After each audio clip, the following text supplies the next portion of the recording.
Hello, welcome back to this House of Walls. My name is Ashley, and on this channel I love to share things homeschooling, books, and anything else that I feel like sharing. Today we are in the homeschool room, so let's talk month of October for my 7th grader.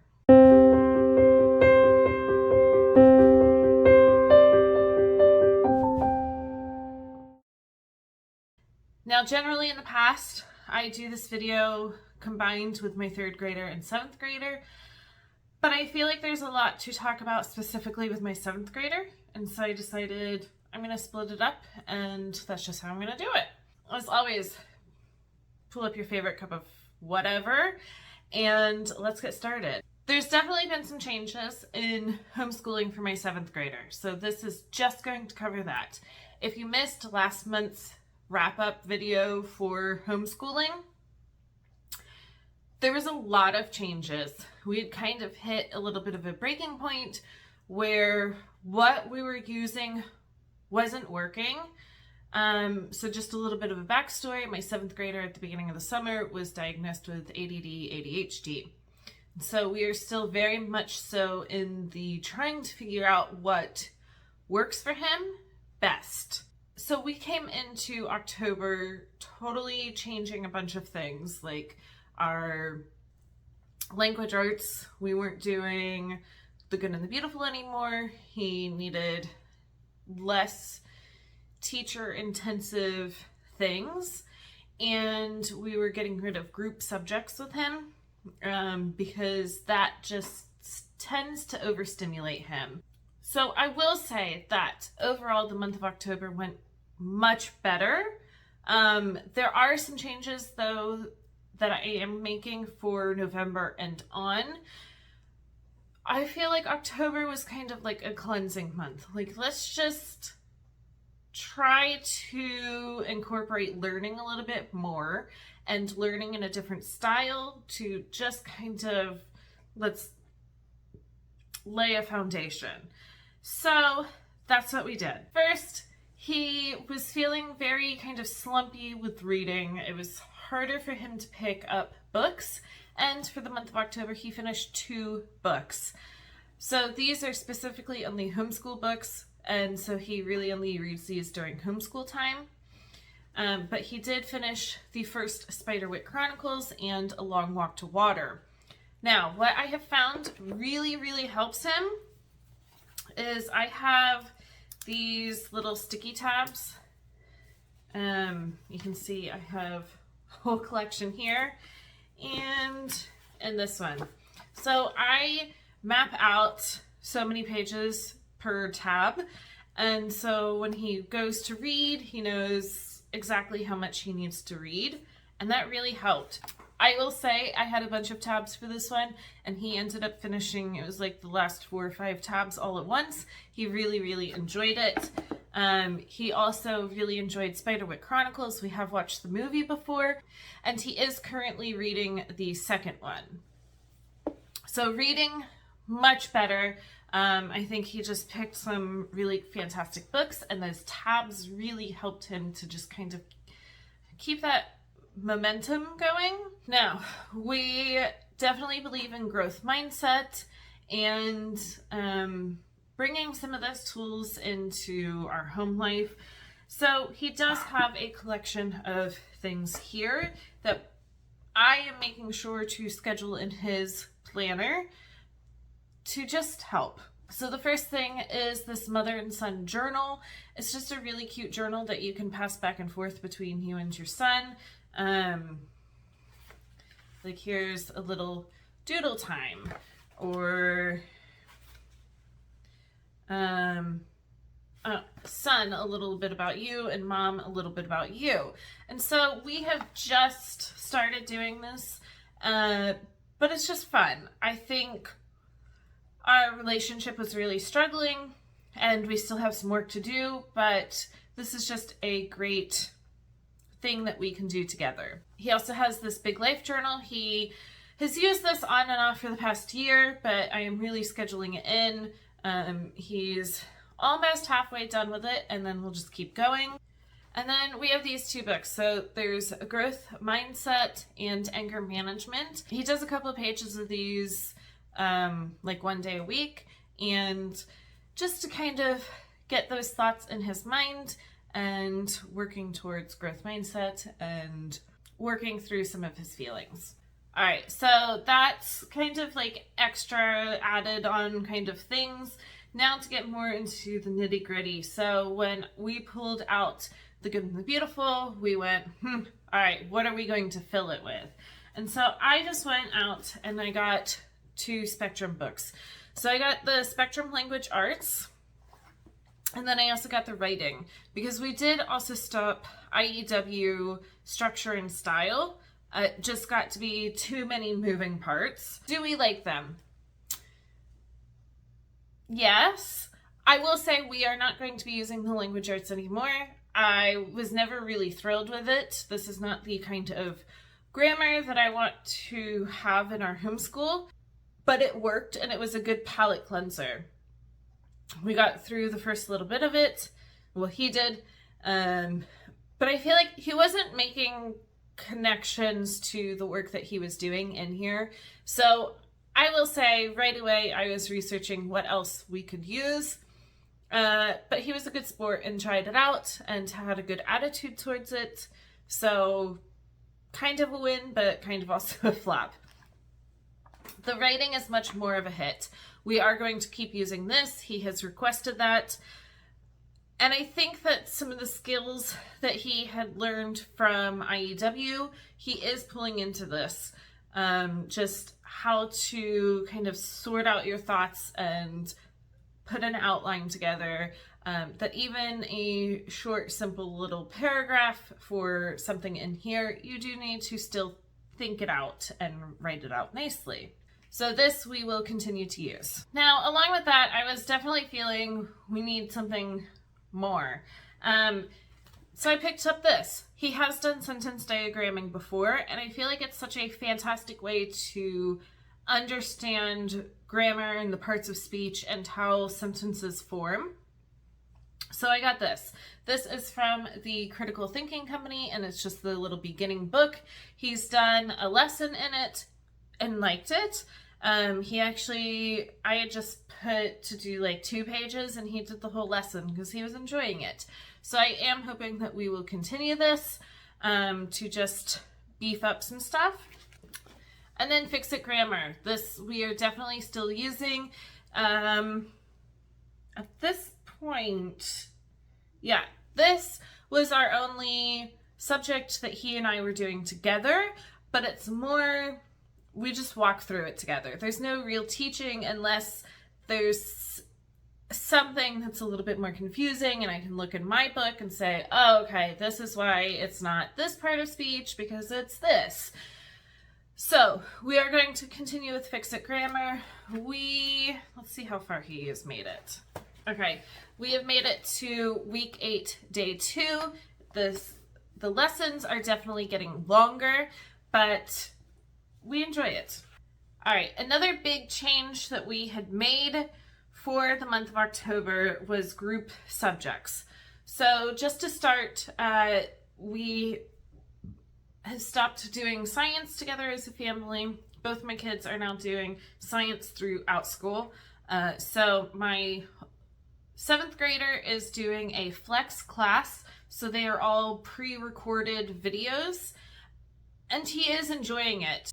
Even though it's pre-recorded, it's kind of hands-on, and he can watch experiments. There was one that he was watching something with potato and chicken liver, and I think that you could replicate that at home, but I'm really happy that they had it there on the video.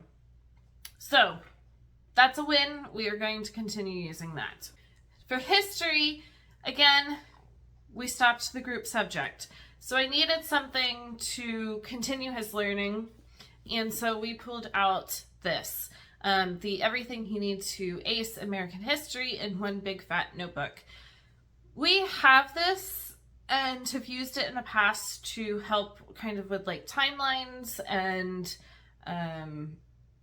maybe a little deeper dig into something that we're learning for History Quest. So he was using this 3 days a week. He would read the chapter, do the vocabulary from the chapter, answer the questions at the end of the chapter, and then I would pull in like his timeline. He would have to fill in his timeline, and then also using some crash course videos. So again, it's good.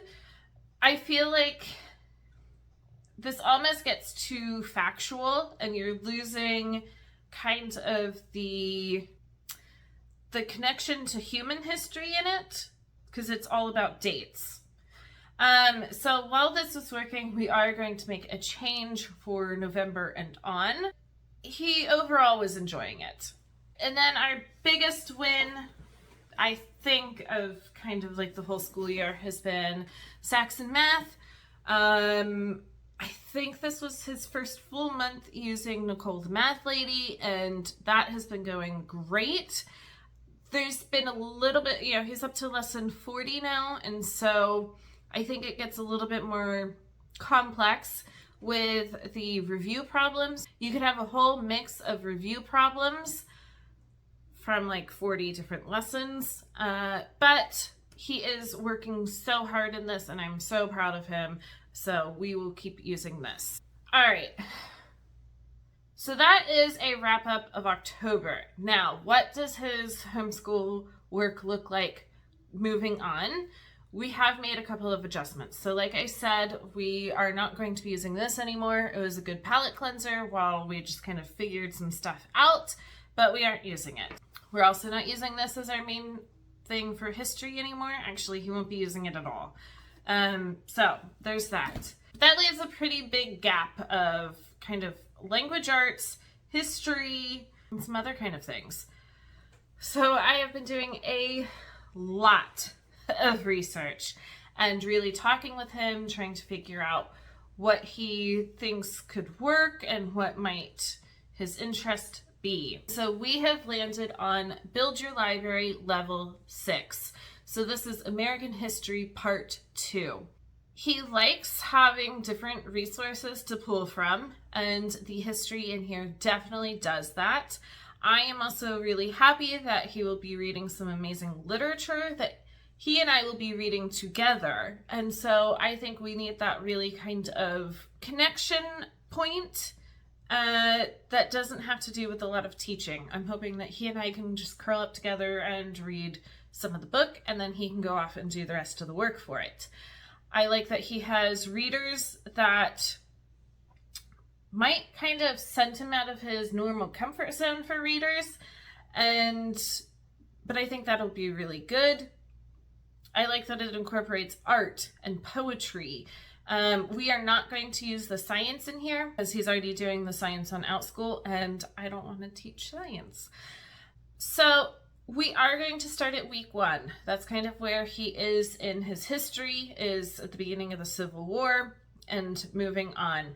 We will not get through all of this school year, and I'm not that worried about it. Figure we're going to get as far as we can, and then he'll be repeating American history again in high school, and he can get maybe some of the things that we didn't get at the tail end of this year. All right, so let me show you how I have it set up. So this is in the manual. So I've gone through and marked out science. We are also not doing the state pages because he is still doing his US geography work pages that we're doing. That's how it's set up for week 1. And so you can see he'll be using on week 1 the DK American History Encyclopedia and 2 Miserable Presidents. So I do have those.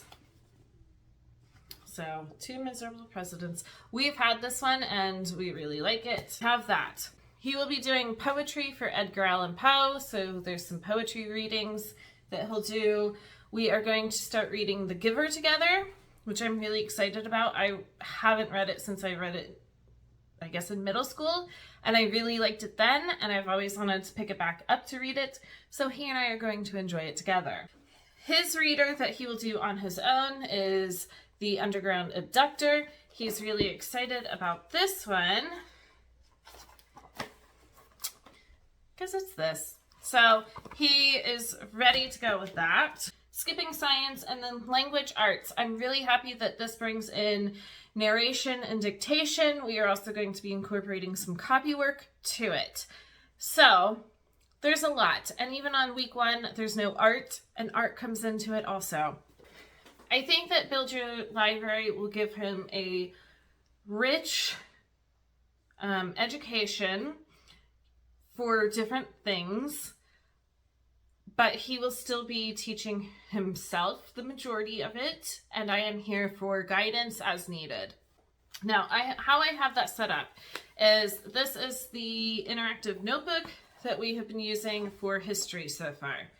So I went through and I typed out the day-to-day thing. Here's history, here's what he'll read, and then each day I want him to answer what was the key topic or main idea from that reading. And then he has to do a map, which I've already glued in. And then we do the literature for the giver. He answers some vocabulary, and I put 1 comprehension question. And then on Mondays, he'll do copy work. Tuesdays, he'll do dictation. And then Wednesdays, he'll do another copy work. And Thursdays, he'll do the dictation part of it again. Then he has his reader. And on Fridays, I have him pull one of the narration cards that comes with this curriculum, and he'll do that narration card for his reading for that week. So you can see here is week 1, day 5. So same kind of layout. But he does have to write a summary from history, like pick 1 topic from that week that you read and write a summary for it. So I have a blank page for him over here. And then you can see this is where he needs to pick the narration card. And again, I have already left a blank page for him to use for the narration card. I am really excited about that. It does look like a lot of moving parts, but again, I think that this is going to kind of streamline and enrich his learning in a way that he hasn't really been. The month of October was a success. It was a nice palate cleanser, but I'm ready to, okay, can we still have that same kind of nice energy, but enrich it a little bit more. Just to wrap it up, I want to show the schedule of how we are going to make this work. So we Monday through Friday school, because we do have a lot of extracurriculars throughout the week, and so we just have to spread it out all week long.